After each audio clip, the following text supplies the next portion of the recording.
بلا تاخیر ضابط خطاب سرمایہ اہل سنت فخر اہل سنت جناب حضرت علامہ مولانا محمد وقاص احمد صدیقی صاحب انہوں نے گزارش کریں گے کہ اپنا نورانی میدانی خطاب فرما کے ساڑھے دلوں میں ذکر فرمان گے جناب حضرت علامہ وقاص احمد صدیقی صاحب۔ الحمدللہ رب العالمین، الصلاة والسلام علی سید الانبیاء والمرسلین، اکرم الاولین والآخرین، قائد الغر المحجلین، سیدنا و مولانا محمد المبعوث رحمتا للعالمین وعلی آلہ و اصحابہ اجمعین، اما بعد فاعوذ باللہ من الشیطان الرجیم، بسم اللہ الرحمن الرحیم، یا ایہا الذین آمنوا کتب علیکم الصیام کما کتب علی الذین من قبلکم لعلکم تتقون، صدق اللہ مولانا العظیم۔ قال رسول اللہ صلی اللہ علیہ وآلہ وسلم، طوبى من وجد فی صحیفتہ استغفارا کثیرا، او کما قال علیہ الصلاة والسلام، رب اشرح لی صدری ویسر لی امری واحلل عقدۃ من لسانی یفقہوا قولی۔ قال اللہ تبارک و تعالی فی شان حبیبہ مخبرا و آمرا، ان اللہ وملائکتہ یصلون علی النبی یا ایہا الذین آمنوا صلوا علیہ وسلموا تسلیما، الصلاة والسلام علیک یا سیدی یا رسول اللہ وعلیٰ آلک و اصحابک یا سیدی یا حبیب اللہ۔ کوئی زبان خاموش نہ رہے، محبت کے ساتھ پڑھیے، الصلاة والسلام علیک یا سیدی وعلیٰ آلک و اصحابک یا سیدی یا حبیب اللہ۔ مقتدر مکرم محتشم حاضرین اور حاضرات، اللہ رب ذوالجلال کا شکر ہے جس نے پاکیزہ لمحات میں پاکیزہ دنوں میں بیٹھ کے پاکیزہ ذکر کرنے اور سننے کی توفیق عطا فرمائی ہے۔ دعا گو ہوں خالق کائنات اس محفل پاک کی تمام تر برکات ہم سب کو عطا فرمائے۔ نبی اکرم صلی اللہ علیہ وآلہ وسلم کی تعلیمات کے مطابق ان پاک محفلوں میں آنا اور اکٹھے بیٹھ کے اللہ کا ذکر کرنا، یہ اللہ تعالیٰ کی بارگاہ میں قبولیت کا سبب بن جاتا ہے۔ بخاری کے اندر ایک حدیث پاک ہے، وہ شخص جس نے 100 قتل کیے تھے لیکن جب وہ توبہ کرنے کے لیے نکلا، نیکوں کے شہر میں ابھی پہنچا نہیں تھا، رستے میں انتقال ہو گیا۔ اللہ تعالیٰ نے اپنے فرشتوں کو فرمایا، فرشتوں دیکھو یہ میرے محبوب بندوں کے شہر کے قریب ہے کہ نہیں؟ جب فرشتوں نے دیکھا تو وہ قریب تھا۔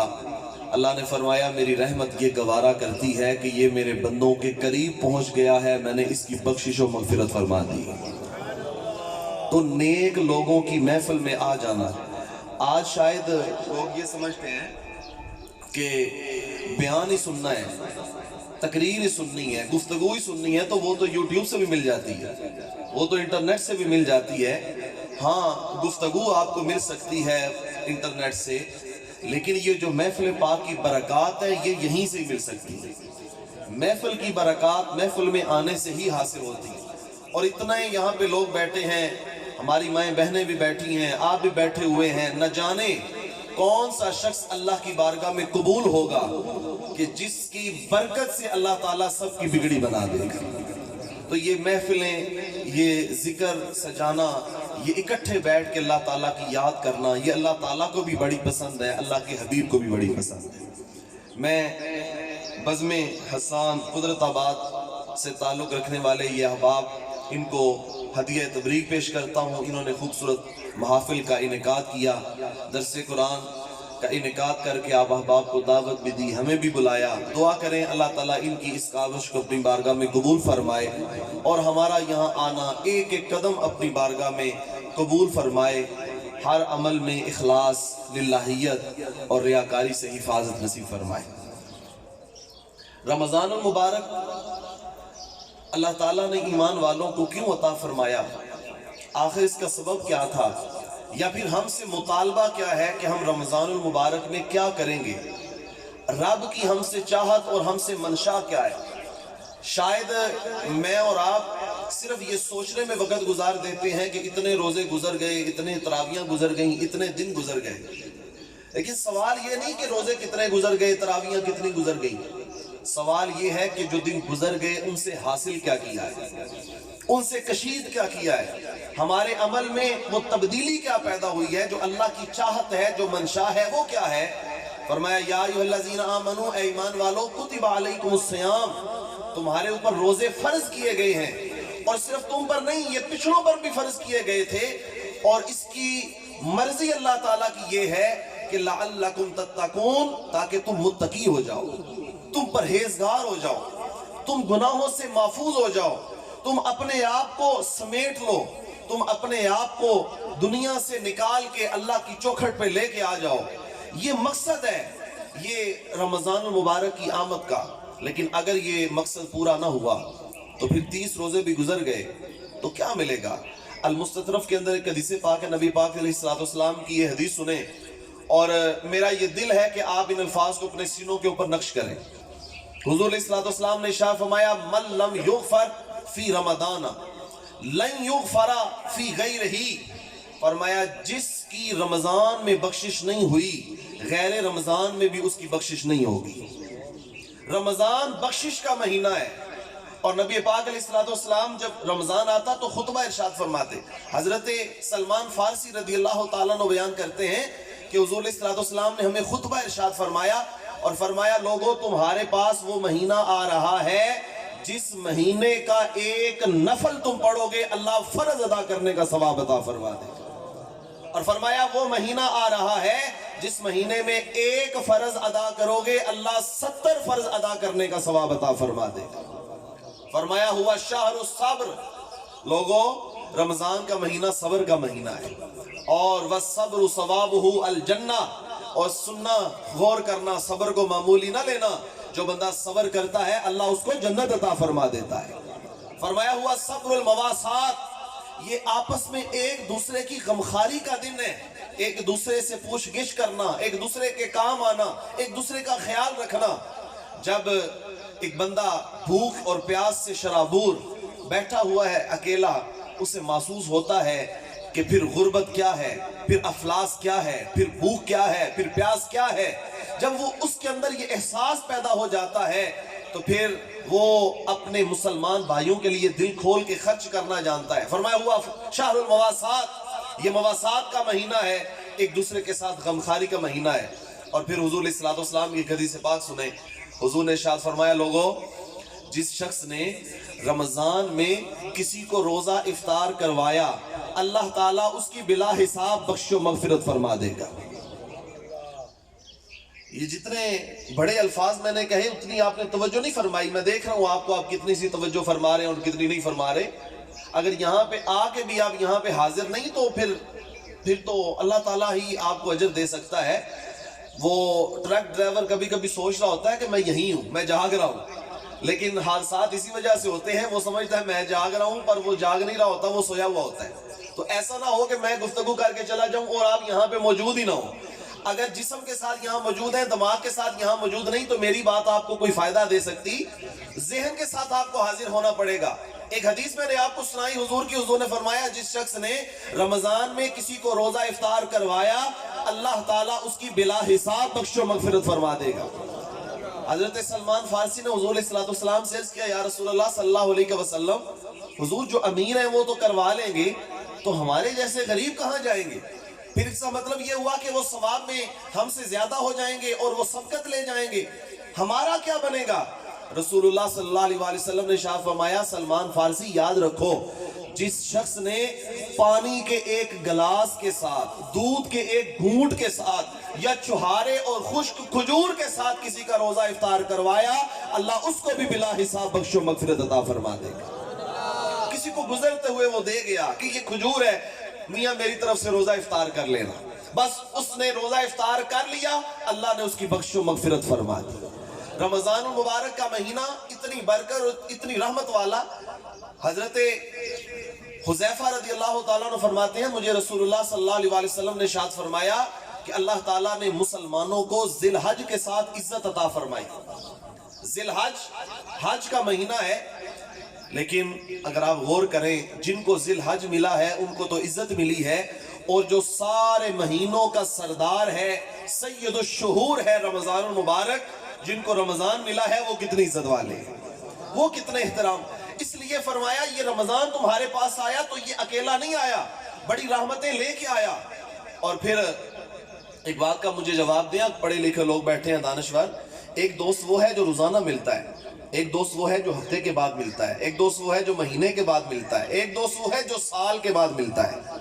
اب جو دوست روزانہ ملتا ہے اس کے ساتھ آپ سلام بھی لے سکتے ہیں، آپ روزانہ دفتر جاتے ہیں تو وہاں پہ جا کے آپ کے جو ساتھی ہیں ان سے سلام لے کے بھی کام چل جاتا ہے۔ لیکن ایک دوست آپ کا سال کے بعد ملا ہے، بتائیں اس سے سلام لیں گے یا جفا لگا کے ملیں گے؟ معانقہ کریں گے کہ نہیں کریں گے؟ رمضان المبارک روز نہیں آتا، رمضان المبارک ہر ہفتے یا ہر مہینے نہیں، بلکہ سال کے بعد ایک نعمت ملی ہے۔ تو جو سال کے بعد ہمارے پاس آیا بطور مہمان ایک مہینے کے لیے، 30 دنوں کے لیے یا 29 دنوں کے لیے، پھر اس کی کتنی قدر کرنی چاہیے، پھر اس کا کتنا اہتمام کرنا چاہیے۔ اس مہینے کی برکات میں سے ایک برکت یہ بھی ہے، نبی پاک علیہ السلام نے شاہ فرمایا اذا جاء رمضان سلسلۃ الشیاطین، فرمایا جب رمضان آتا ہے تو شیطان جگڑ دیے جاتے ہیں، باندھ دیا جاتا ہے شیطان۔ سارا سال جو بندہ یہ بہانہ کرتا ہے نا کہ فلاں کام مجھ سے شیطان نے کروا لیا تھا اور شیطان نے مجھے یہ کہا تھا، شیطان نے مجھے یہ کہا تھا، رمضان آیا تو شیطان باندھا گیا، اب تو کوئی بہانہ نہیں۔ یعنی ایک بندہ آپ کو کہتا ہے کہ آپ نے یہاں سے بائی پاس جانا ہے، فلاں فلاں رستے سے ہو کے جائیں گے، تو جو بندہ اپنے مقررہ وقت میں بائی پاس پہ پہنچ گیا اسے 1 کروڑ روپیہ ملے گا۔ اب آپ میں سے کوئی کمزور بندہ بھی ہوگا نا تو وہ سوچے گا کہ ٹھیک ہے دوڑ تو تھوڑی سی ہے، محنت تو تھوڑی سی ہے، لیکن انعام بھی تو بہت بڑا ہے، 1 کروڑ روپیہ ملے گا صرف بائی پاس پہنچنے پہ، تو ہر شخص کوشش میں لگے گا، محنت میں لگ جائے گا۔ لیکن ساتھ ہی آپ کو بتایا جائے کہ جس رستے سے آپ جا رہے ہیں اس رستے کے اندر ایک ہلکا کتا بھی بیٹھا ہوا ہے، ہو سکتا ہے وہ آپ کو کاٹ لے، تو آپ کہیں گے کہ کروڑ روپیہ بڑا عزیز ہے لیکن جان پیسوں سے زیادہ عزیز ہے۔ یہ نہ ہو کہ میں اس رستے سے جاؤں، مجھے وہ دشمن کو کتا کاٹ لے اور میں اپنی جان گوا بیٹھوں، اس لیے پیسے نہیں چاہیے، جان ہی اچھی ہے۔ لیکن پھر آپ کو آپ کا دوست ملے، وہ کہے کہ میاں تو جو ہے وہ یہ اجر نہ چھوڑ، یہ انعام نہ چھوڑ، بلکہ میں تو اس سے پہلے جاتا ہوں اور جا کے تیرا دشمن ہے جو وہ کتا ہلکا، اس کو باندھ دیتا ہوں اور تو آرام سے گزر جانا۔ آپ کا محسن وہ ہے کہ نہیں جو آپ کے دشمن کو جکڑ رہا ہے اور آپ کو منزل میں پہنچانے کے لیے آسانی پیدا فرما رہا ہے؟ اللہ تعالیٰ فرماتا ہے اذا جاء رمضان سلسلۃ الشیاطین، جب رمضان آیا تو اللہ تعالیٰ چاہتا ہے کہ بندے متقی ہو جائیں، لعلکم تتقون کا یہ مصدر بن جائیں، لیکن رستے میں شیطان آڑے آتا تھا، فرمایا لوگوں میں تمہارا سب سے بڑا محسن ہوں، لو میں نے شیطان کو جگڑ دیا ہے، اب تم دوڑ کے آؤ میری بارگاہ میں اور جنت میں داخلے کا پروانہ لے کے چلے جاؤ، آؤ جنت میں داخلے کا پروانہ لو۔ یہ رمضان المبارک آیا تو کتنی رحمتیں لے کے آیا، کتنی برکتیں لے کے آیا، کتنے کرم لے کے آیا، لیکن اگر اس کی موجودگی میں بھی کوئی بندہ، حضرت یزید قراشی رحمت اللہ تعالی علیہ آپ فرماتے ہیں ابکی علی نفسی قبل حین البکائی، کہتے ہیں رو لے اس سے پہلے کہ تجھے رونا پڑے، رو لے اس سے پہلے کہ تجھے رونا پڑے۔ پھر فرماتے ہیں کہ من یصلی بعدک ومن یدعو بعدک، اے انسان تو سمجھتا ہے کہ تیرے بعد لوگ تیرے لیے ہاتھ اٹھا اٹھا کے دعائیں کریں گے، رو رو کے تیرے لیے مغفرت و بخشش مانگیں گے، تو کہتے ہیں من یصلی بعدک ومن یدعو لک بعدک، تجھے کیا گمان ہے کون تیرے لیے دعا کرے گا، کون تیرے لیے بخشش مانگے گا؟ اس لیے آج وقت ہے، رو ابکی علی نفسی قبل حین البکائی، رو نہیں اڑیے رو، رو نہیں اڑیے رو، دل دا دامن میلا ہویا ہنجواں دے نال تو، رو نہیں اڑیے رو، آج وقت ہے، رمضان آ گیا، برکت آ گئی، رحمت آ گئی اور نیکیوں کا موسم بہار آ گیا۔ جو شخص اس کے اندر نیکی کما لے گا، اور کیا خیال آپ کا، اگر بہار کے آنے کے بعد بھی کوئی درخت ہرا نہ ہو تو اس کو باغ میں رہنے کی کوئی ضرورت ہے؟ بہار آ گئی ہے، بارش برس رہی ہے، موسلادھار برسات ہو رہی ہے، لیکن اس کے باوجود اس کی جڑیں اتنی کھوکھلی ہو چکی ہیں کہ وہ زمین سے نمکیات نہیں لیتی، اور وہ پروان نہیں چڑھ رہا، وہ نشو و نما نہیں پا رہا، تو اس درخت کی باغ میں کوئی ضرورت ہے؟ اگر رمضان آ جائے، رحمتیں آ جائیں، نیکیوں کی بہار آ جائے، مغفرت کی بہار آ جائے، جہنم سے رہائی کی بہار آ جائے، لیکن اس کے باوجود کوئی بندہ نہ رحمت سمیٹے، نہ مغفرت سمیٹے، نہ جہنم سے رہائی حاصل کر سکے، تو بتاؤ پھر وہ کہاں پہ کھڑا ہے؟ اس لیے فرمایا کہ یہ رمضان المبارک کو غنیمت جانو۔ مومن کا ایک ایک وقت بڑا قیمتی ہوتا ہے، لیکن رمضان کی جو ساتیں ہیں وہ تو بڑی قیمتی ہیں۔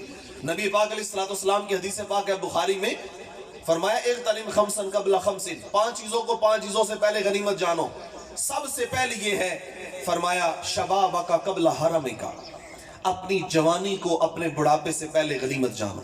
آج جوان ہو لیکن کوئی پتہ نہیں کہ یہ جوانی کب جائے گی اور بڑھاپا آ جائے گا، اس لیے قبل اس سے کہ بڑھاپا آ جائے اپنی جوانی کو صحیح طرح استعمال کرو۔ اور نوجوان جب اللہ کی بارگاہ میں حاضر ہوتا ہے، جب وہ توبہ کر کے للہیت کے ساتھ، خشیت کے ساتھ اللہ کے حضور حاضر ہوتا ہے، تو اللہ تعالیٰ اپنے فرشتوں میں فخر فرماتا ہے، فرشتوں دیکھو یہ جوان تھا، یہ گناہ کر سکتا تھا، لیکن اس نے گناہ نہیں کیا، بلکہ اس نے میری عبادت کو ترجیح دی ہے اور میرے دروازے پہ حاضر ہو گیا ہے۔ اور شیخ سعدی فرماتے ہیں، در جوانی توبہ کردن شیوائے پیغمبری، جوانی میں عبادت کرنا یہ تو پیغمبروں کا شیوا ہوتا ہے، یہ تو پیغمبرانہ شان ہے کہ بندہ جوانی میں عبادت کرے۔ ٹھیک ہے، یہ بھی اللہ کی بڑی رحمت اور بڑی کرم نوازی ہے کہ انسان بڑھاپے میں پہنچے تو توبہ کی توفیق مل جائے، عبادت کا شوق مل جائے، یہ بھی بڑی توفیق کی بات ہے، لیکن جو سجدے جوانی میں کیے جاتے ہیں ان کا کوئی جواب نہیں ہوتا۔ اس لیے فرمایا شبابک قبل حرمک، اپنی جوانی کو اپنے بڑھاپے سے پہلے غنیمت جانو۔ اور پھر حضور نے فرمایا فراغک قبل شغلک، اپنی فراغت کو اپنے مشغول ہونے سے پہلے غنیمت جانو۔ یہ نہ ہو کہ آج تم اپنے آپ کو سمجھتے ہو کہ وقت ہے ابھی وقت، یہ کر لوں یہ کر لوں یہ کر لوں، پھر کام آئے گا، پھر یہ کروں گا، بچوں کی شادیاں کر لوں، یہ پوتے ہیں یہ پڑ پوتے ہیں، یہ فلاں ہے ان کو بیاہ لوں تو سب کچھ کر لوں گا۔ فرمایا کہ یہ وقت تمہارے ہاتھ نہیں آئے گا، اس لیے رمضان المبارک کو غنیمت جانو اور اس کے اندر اپنی بخشش کرواؤ، رحمت سمیٹو، مغفرت لو۔ اور جو حدیث پاک میں نے خطبے کے دوران بھی پڑھی، نبی اکرم صلی اللہ علیہ وسلم نے ارشاد فرمایا، یہ حدیث آپ سنیں گے تو جھوم جائیں گے، اور دیکھنا ذرا کلام کون کر رہا ہے اور فرمان کس کا ہے۔ حضور نے فرمایا طوبا، مبارک ہو اسے، من وجد فی صحیفتہ استغفارا کثیرا، فرمایا قیامت کے دن جس شخص کے نامہ اعمال سے کثرت کے ساتھ استغفار ملے گا، اللہ بھی اسے مبارک دیتا ہے، اللہ کا نبی بھی اسے مبارک دیتا ہے۔ مبارکیں مل رہی ہیں، لیکن شرط یہ ہے کہ نامہ اعمال سے کثرت کے ساتھ استغفار ملے۔ میں اور آپ آخر کتنا استغفار کرتے ہیں؟ نبی پاک علیہ السلام ارشاد فرماتے ہیں، لوگوں میں دن میں 70 مرتبہ استغفار کرتا ہوں۔ حالانکہ حضور معصوم ہے، اور صرف معصوم نہیں، سید المعصومین، معصوموں کے سردار، اور سید المعصومین ہونے کے ساتھ ساتھ خاتم المعصومین، یعنی آپ سے پہلے جو نبی آئے وہ صرف معصوم تھے، اور آپ کی ذات نہ آپ کے بعد کوئی معصوم بھی نہیں اور آپ جیسا کوئی معصوم بھی نہیں ہے۔ وہ فرما رہے ہیں لوگوں جس شخص کے نامہ اعمال سے کثرت کے ساتھ استغفار نکلے، مبارک ہے اسے رب کی طرف سے بھی اور میری طرف سے بھی، اور میں 70 مرتبہ اللہ کی بارگاہ میں استغفار کرتا ہوں۔ یہ عربی کے اندر اس معاشرے میں جب 70 مرتبہ بولا جاتا تھا تو اس کا مطلب 70 مرتبہ نہیں ہوتا تھا، 70 مرتبہ استعارہ ہے کثرت کے ساتھ۔ یعنی آپ نے کبھی اپنے بچے کو کام کہنا ہو نا تو آپ کہتے ہیں میں 50 باری تینوں آکھیا کم کر، میں 100 باری تینوں آکھیا کم کر، 100 مرتبہ کہا نہیں ہوتا، لیکن کثرت کے ساتھ استعارہ کرتے ہیں کہ میں نے زیادہ مرتبہ کہا ہے۔ حضور فرماتے ہیں تمہیں پتہ ہی نہیں ہے کہ میں معصوم ہو کے کرتا ہوں۔ اور ایک حدیث پاک ہے، حضور صلی اللہ علیہ وسلم نے ارشاد فرمایا جو بندہ استغفار کرتا ہے اللہ کی بارگاہ میں خشوع و خضوع کے ساتھ، اللہ کے فرشتے عرش پہ بیٹھے ہوئے اس کے لیے آمین کہہ رہے ہوتے ہیں۔ یہ مستدرک علی الحاکم میں امام حاکم نے حدیث لکھی ہے، فرمایا جو بندہ استغفار کرے اللہ کے فرشتے اس کے لیے دعا کرتے ہیں اے اللہ اس کی مغفرت کو قبول بھی فرما لے۔ یہ آپ سبحان اللہ کہہ رہے ہیں، محبت کے ساتھ کہہ رہے ہیں سبحان اللہ۔ اس کے اوپر بھی ایک حدیث پاک ہے المستطرف کے اندر، وہ جس صفحے سے میں نے وہ حدیث سنائی نا استغفار والی، اسی صفحے کے اوپر یہ حدیث لکھی ہوئی ہے۔ حضور علیہ الصلوۃ والسلام نے ارشاد فرمایا کہ انا